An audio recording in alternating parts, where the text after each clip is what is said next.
Hey everybody, welcome back to my channel. This is WireDogSec back with another video for you guys. In today's video, we're going to take a look at my review of the Practical Web Pentest Professional certification by TCM Security.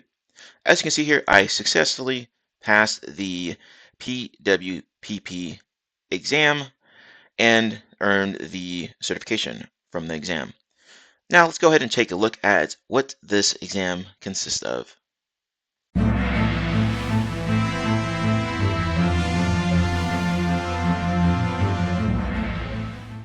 We are now on the TCM Security official website, and this is the section for the Practical Web Pentest Professional certification. As you can see here, it says take your web application penetration testing skills to the next level when you earn the Practical Web Pentest Professional certification. Perform a web app pen test at a professional level to earn the certification and demonstrate your expertise to employers. Now, what exactly is the certification? Okay, well, this is a step above the previous certification, which was the associate level, and this is more of a intermediate level web app testing, web app hacking certification. Part of the reason why I wanted to take this one because my knowledge was fresh off of the associate level certification, and also I wanted to gain more knowledge and hands-on keyboard experience with more web app because I am relatively weak in the area and I want to improve my knowledge and skill set in that area. Okay, but anyway, let's continue on. It says the exam will assess a student's ability to perform a web application penetration test by requiring them to exploit more advanced vulnerabilities, including NoSQL, race conditions, mass assignment, SSRF, template injection, and more. You get 3 days to take the exam, and you get 2 days to write the report. I recommend taking the complete 3 days to get through the entire exam environment. All right, and also having a report template ready to go, so you're not fiddling around with the report template. You already have one squared away before you even take the exam. That way, when you get to the report writing period, it will take less time to get the report done. Now, the report took me a while to get through, at least a few hours or so to get it squared away and get the attempt submitted for review. It says the practical web test or web pen test professional certification, formerly known as the practical web penetration tester, blah, blah, blah. Basically, it's just talking about they renamed it. It's still the same exam, but they just renamed it to something else to make it more friendly to the industry. And how to pass this exam?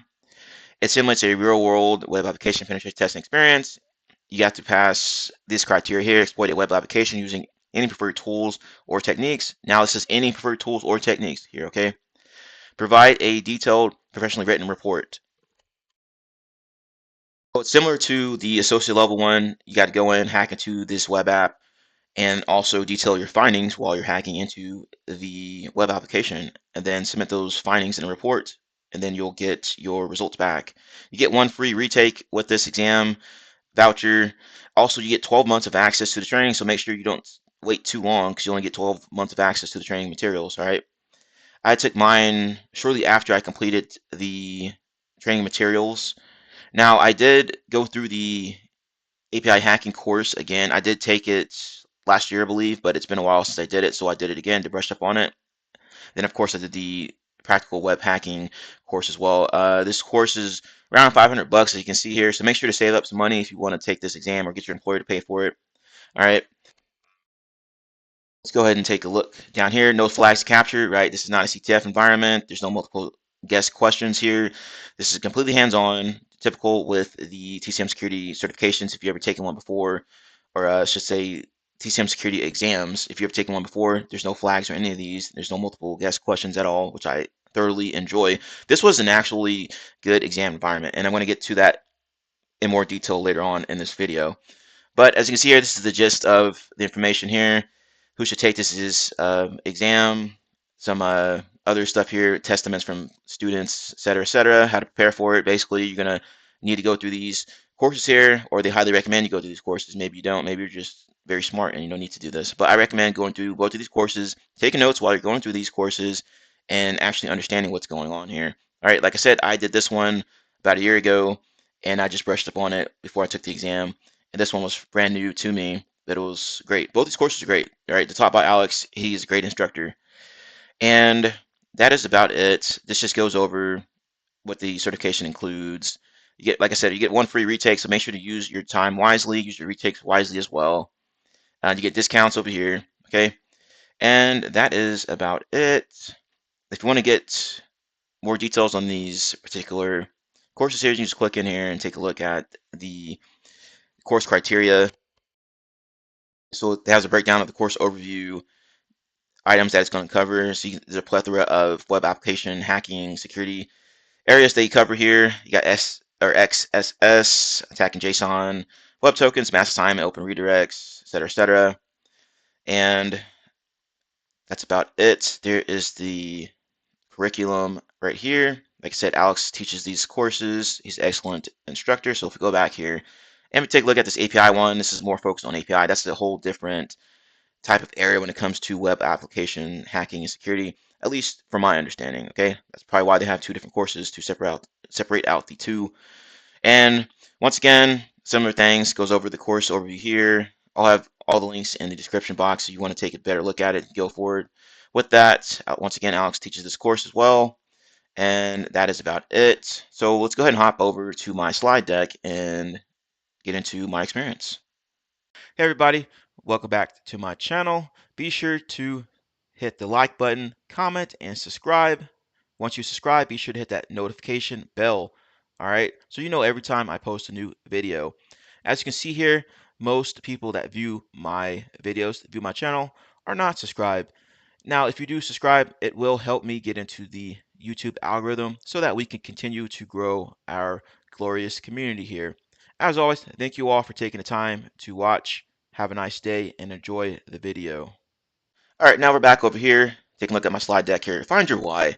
Okay, now why did I take this exam? Like I said earlier, I wanted to expand my knowledge and skill set when it comes to web application hacking, web application security, all that good stuff, because I'm relatively weak in that area. It's not something that I deal with on a day-to-day basis, but in my current work environment, and also in the entire internet, on the entire web, there's web apps all over the place. So why not learn more about this? This is what the attackers are going to be targeting many times when they want to break into your organization, right? They're going to be targeting your web apps because they're publicly facing to the internet, most of them, right?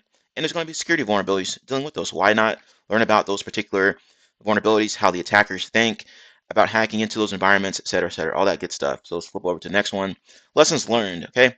As usual, if you ever seen one of my reviews over these exams, you're going to see that it's pretty much a rinse and repeat when it comes to the process of lessons learned. Okay, take good notes from the training, copy and paste commands to save time. Make sure to use note-taking software like Joplin, even Notepad or Cherry Tree. All right, I have Cherry Tree and Joplin to take my notes on. And copy and pasting saves time, like it says here.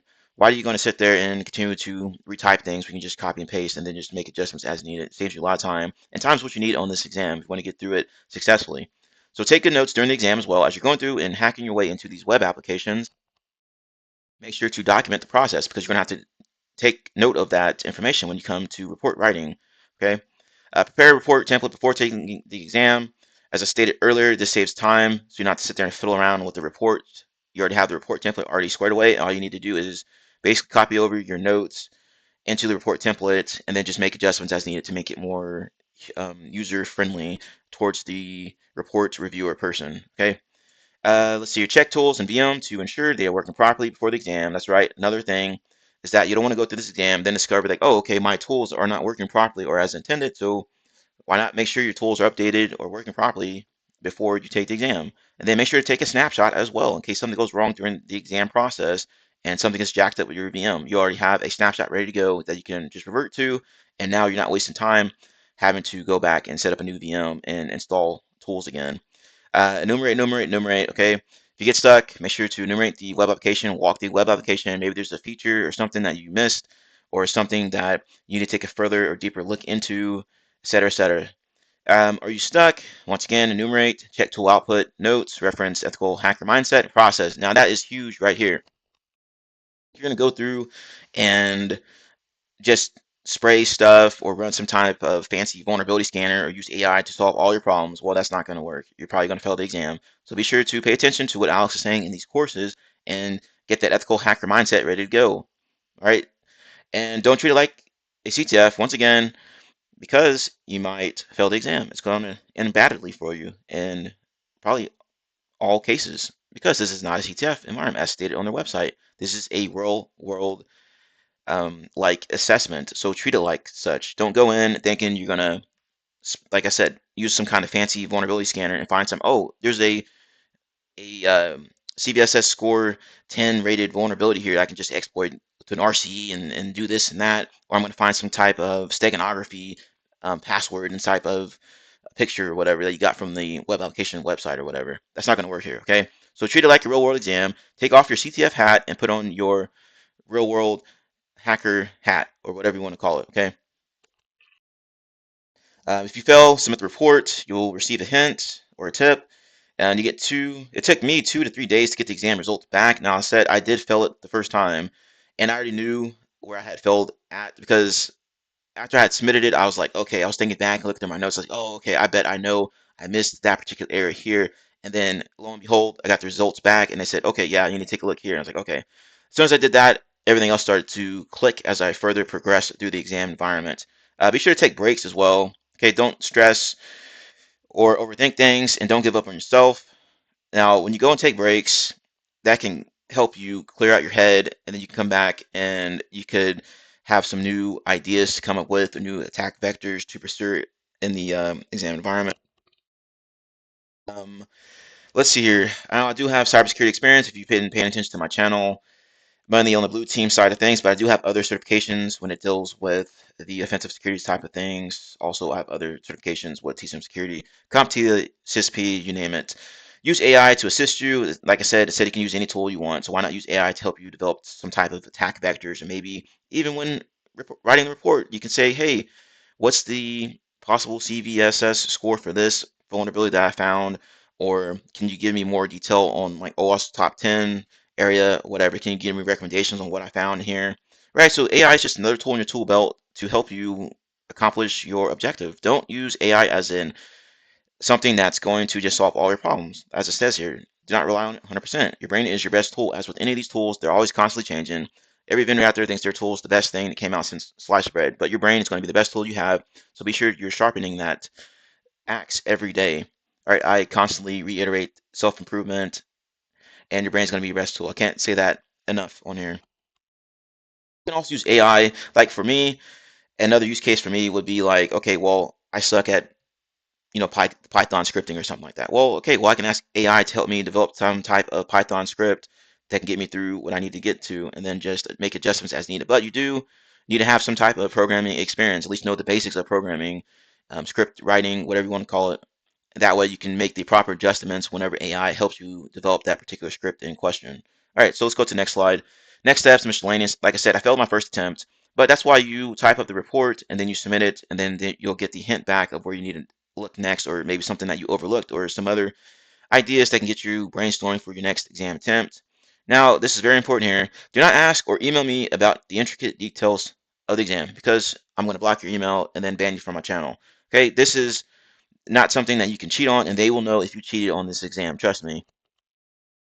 Email me asking questions about the exam environment, you're going to get blocked. I'm letting y'all know right now. Keep learning and improving, as always, with anything in cybersecurity. If you stop learning and improving, you're going to become a dinosaur, and what happened to the dinosaurs? Well, they became extinct. There you go.